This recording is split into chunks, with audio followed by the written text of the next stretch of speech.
मिले तो फिर उबार नहीं है, उबार नहीं है।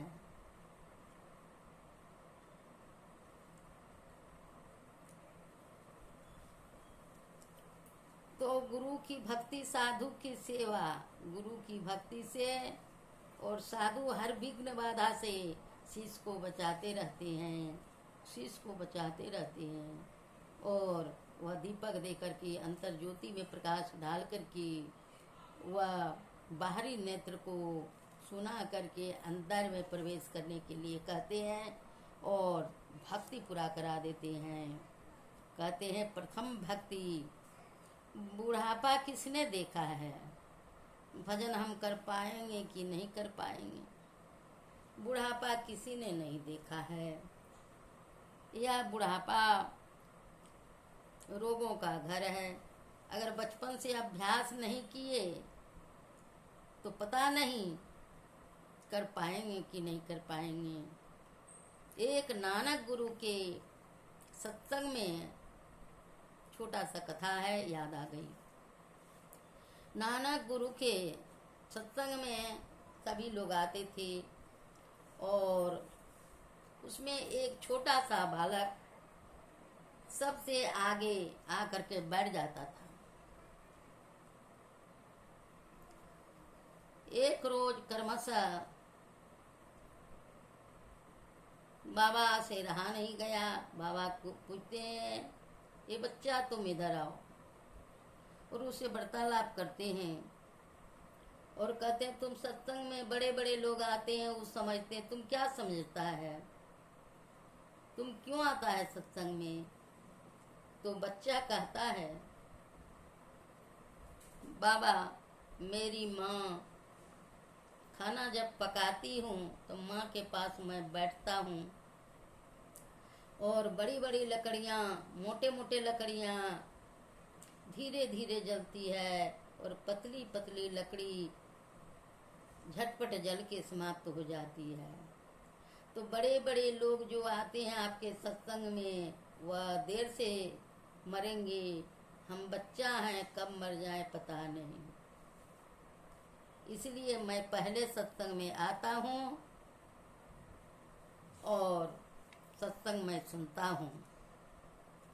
इसी को कहते हैं नित प्रति सत्संग कर ले प्यारा, ओ साधुअन का संग।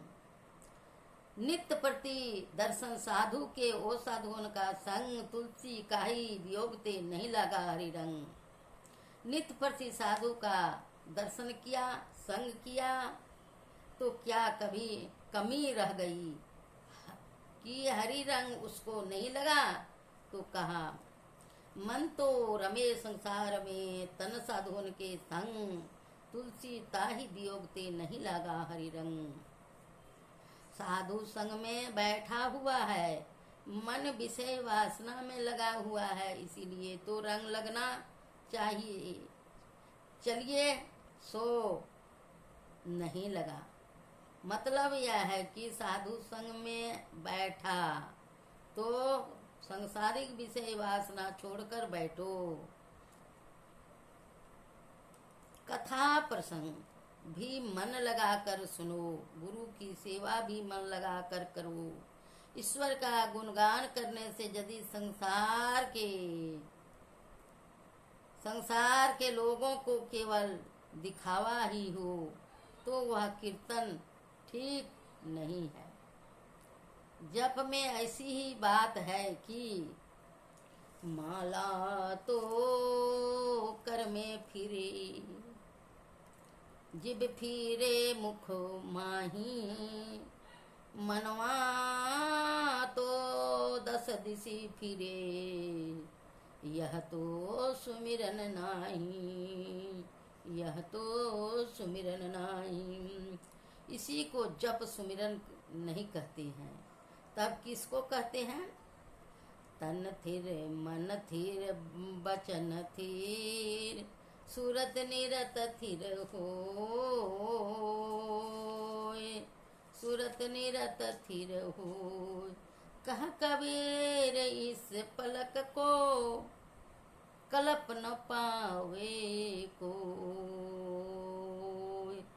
मन भी थीर तन भी थीर, मंत्र जप भी स्थिरता हो से होता रहे, तो यह जप जग है। जब तक केवल मन लगाने का महत्व है। जहाँ मन ठीक ठीक नहीं लगा तो वहाँ का काम बिगड़ जाएगा। साधु संग में मन लगाकर नहीं डटो, नहीं बैठो तो साधु संग नहीं होगा। इसी कथा में बाबा नानक देव जी बोल बैठे, बच्चा तू तो लगता है बच्चा है, लेकिन तू बूढ़ा जैसा बात करता है, इसलिए आज से तुमको बूढ़ा बाबा के नाम से जाना जाएगा। तो बूढ़ा बाबा का नाम से वह प्रसिद्ध हो गए और साधु संग में अपना जीवन को बिताने लगे। सत्संग तो वह बच्चा ने किया, जो बच्चे ने सुना वो एक संकेत माँ की जलावन से मिली। खाना पकाती है माँ और बच्चे को ज्ञान मिला और पहुँचे हुए नानक गुरु का संग मिला। उनका जीवन दीपक बन गया, उजाला ही उजाला हो गया। कथा प्रसंग में मन नहीं लगाओ तो दूसरी भक्ति नहीं हुई। गुरु की सेवा भी मन लगाकर करो, नहीं तो बेमन सेवा गुरु स्वीकार नहीं करेंगे। पांच भक्ति तक मन लगाने की ही बात है।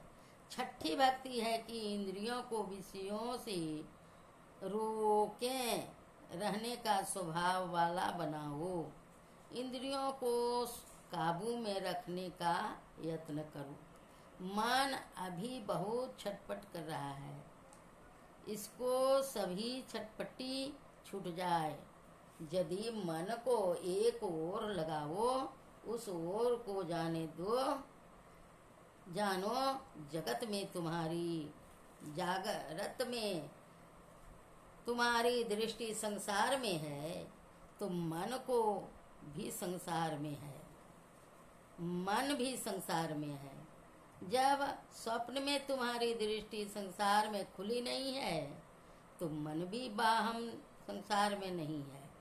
गहरी नींद में तुम्हारी दृष्टि काम नहीं करती है, तो तुम्हारा मन भी काम नहीं करता है। दृष्टि जहाँ काम करती है, मन भी वहीं काम करता है। दृष्टि जहाँ काम नहीं करती, वहाँ मन भी काम नहीं करता। मन को समेटने के वास्ते अपने को ऐसे स्थान पर रखो जहाँ से बाहर विषयों का पता भी न रहे। अपने नहीं जानते हो तो जानकार गुरु से जानो, यह सबसे बड़ी शिक्षा है। इसके यहाँ बड़ी शिक्षा है, सबसे बड़ी जानकार गुरु से जानो, यह सबसे बड़ी दीक्षा है। जिसके यहाँ यह दीक्षा है वह ठीक है, ठीक गुरु है, नहीं तो उसको कभी अव्यक्त का दर्शन नहीं होगा। अपने को ऐसे स्थान पर लगा रखो जहाँ बाहम विषयों का स्थान नहीं है, तो क्या होगा? ध्यानम निर्विषयम मन, ध्यान में ध्यान वह है कि मन विषयों की ओर नहीं जाए। जहाँ से बाहर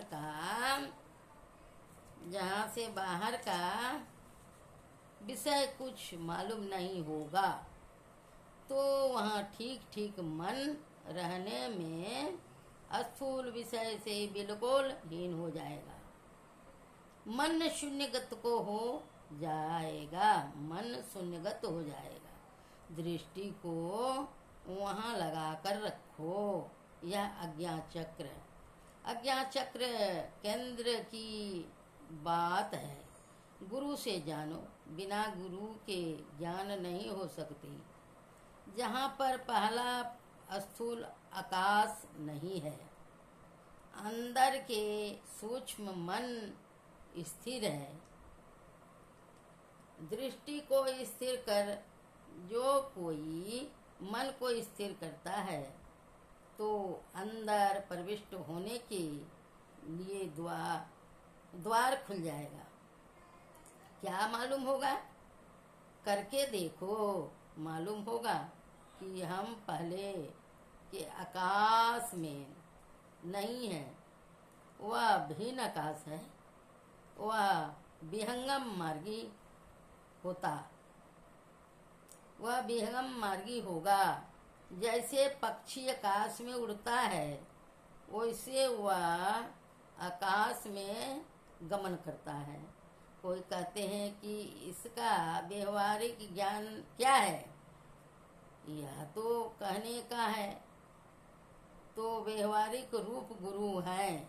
जानो, जिस केंद्र से धारों का विचार होता है, धारों का विकार होता है, उस केंद्र से में सिमटाव होता है। तो छठी भक्ति दमशीलता होती है। इसकी ईश्वर की भक्ति क्यों कहते हैं? इसीलिए कि बाहर के स्थूल विषयों से छूटता हुआ जो अंदर प्रवेश करता है वह सूक्ष्म विषय को जानता है। उससे भी आगे बढ़कर निर्विषय की ओर जाना है। तब वह यही तन कर फल विसरन भाई, सर्गहु सल्पयंत दुखदाई हो जाता है। भगवान के कहे अनुकूल किया, इसीलिए यह ईश्वर की भक्ति है। दम के बाद सम होना चाहिए। सम का अर्थ है समता, एक ही भाव में रहना। हर्ष, लो, शोक, हानि, लाभ, शत्रु मित्र का संग सब में एक तरह रहता है, सब में एक तरह रहता है। बाबू बिना सम के सम नहीं होता। मन में पूरी एकाग्रता जब तक नहीं आती है, समता नहीं होती है। इंद्रियों का संग छूटकर केवल मन का साधन होता है, वह सम का साधन है। किसी भी प्रकार को समेटकर, किसी भी प्रसार को समेटने पर उसकी ऊर्ध्वगति होती है। इस तरह से मन की जो एकाग्रता होगी तो मन का ऊपर की ओर आरोहण होगा। एक अवस्था में वह प्रवेश करेगा। ऊपर उठते उठते ईश्वर तक पहुंचता है। अगर सूक्ष्मता को कहते हैं और नीचे स्थूलता को कहते हैं, यह भी आप लोग जान लें। यह गृहस्थ, यह गुरुगम्य है, यह बड़ा पवित्र काम है। पवित्र काम के लिए पवित्र आचरण करो। पवित्र आचरण के लिए झूठ, चोरी, नशा, हिंसा, झूठ, चोरी, नशा, हिंसा,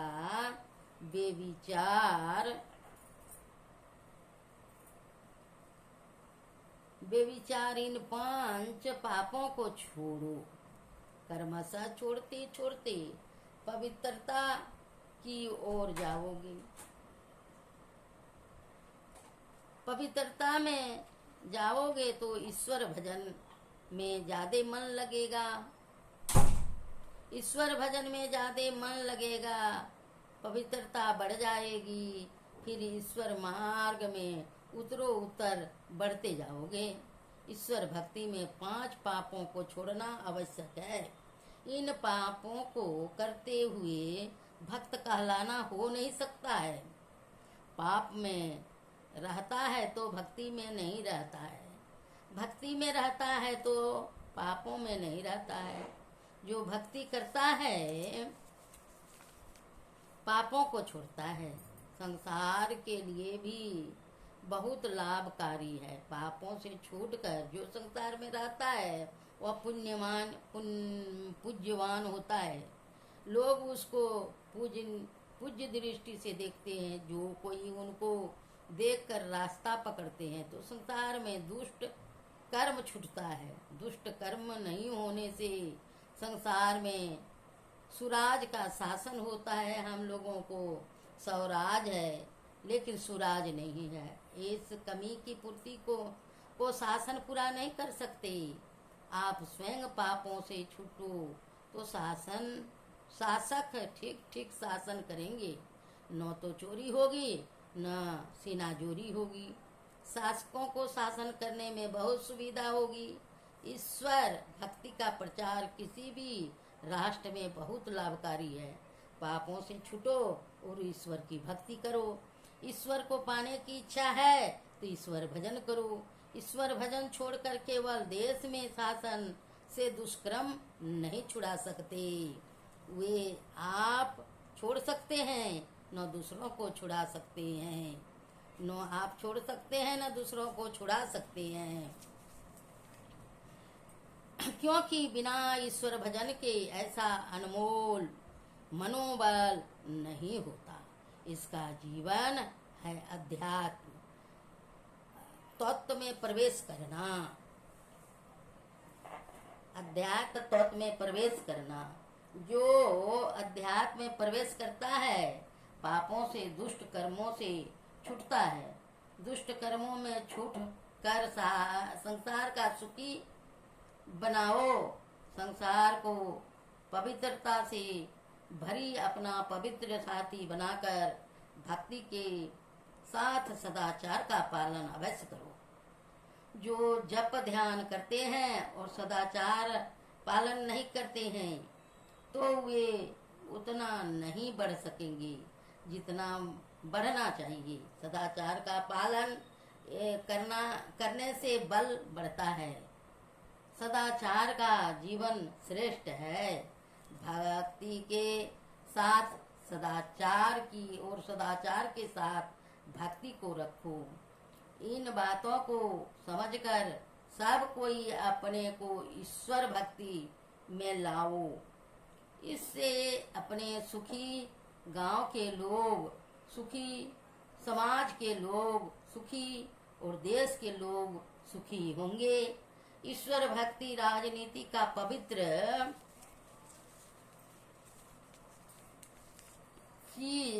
जिस राजनीति में ईश्वर भक्ति और सदाचार नहीं है वह राजनीति अपवित्र है।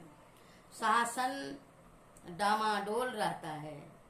सबके लिए अध्यात्म बल अवश्य होना चाहिए। बिना सदाचार के काम नहीं चल सकता। इसीलिए ईश्वर भक्ति का प्रचार राज्य की ओर से होना चाहिए। जिस राज्य में अध्यात्म ज्ञान नहीं केवल कर्म योग बोलते हैं और साधन करते नहीं हैं तो उससे काम ठीक ठीक नहीं बनता। सब लोग अध्यात्म ज्ञान को जानो। सब कोई योग विद्या की ओर जाओ। यह सुलभ योग है। यहाँ कठिन कठिन साधन करने बताया नहीं जाता। साहित्य का ज्ञान होना चाहिए और हिसाब का भी। दोनों का संग संग चलना अच्छा है।